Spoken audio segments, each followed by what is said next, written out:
On her second day in Ghana, First Lady Melania Trump visited the Cape Coast Castle, one of about 40 slave castles built on the Gold Coast of West Africa by European traders.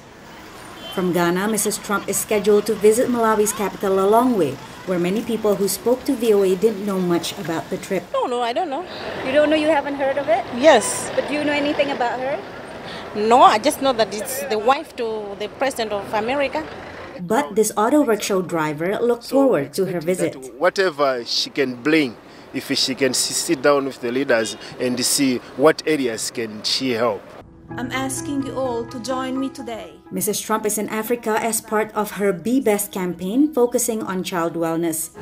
I'm here with one goal: helping children and our next generation. I think this is an opportunity for the United States to show her more human, softer side. When you look at what she's doing, focusing on maternal and child care, focusing on education, it's a much softer issues, development issues. It's essentially a very conventional, paint by the numbers trip for a First Lady that her predecessors had done similar trips. President Donald Trump has been criticized for his past reported disparaging comments about African countries.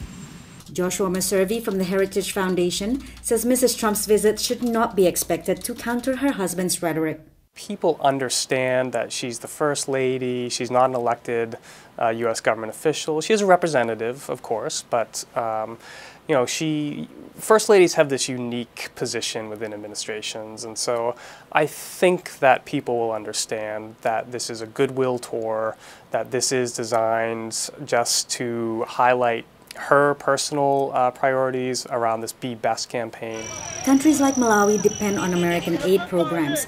USAID programs in Africa were slated for significant cuts in the Trump administration's proposed budget, but have been blocked by Congress. Despite 50 years of peaceful independence, Malawi remains one of the poorest nations in the world, with more than half of its 17 million population living below the poverty line. The First Lady's visit is expected to highlight the Trump administration's support through its USAID programs before she continues her trip to Kenya and Egypt. Patsy Widakuswara, VOA News, Lilongwe, Malawi.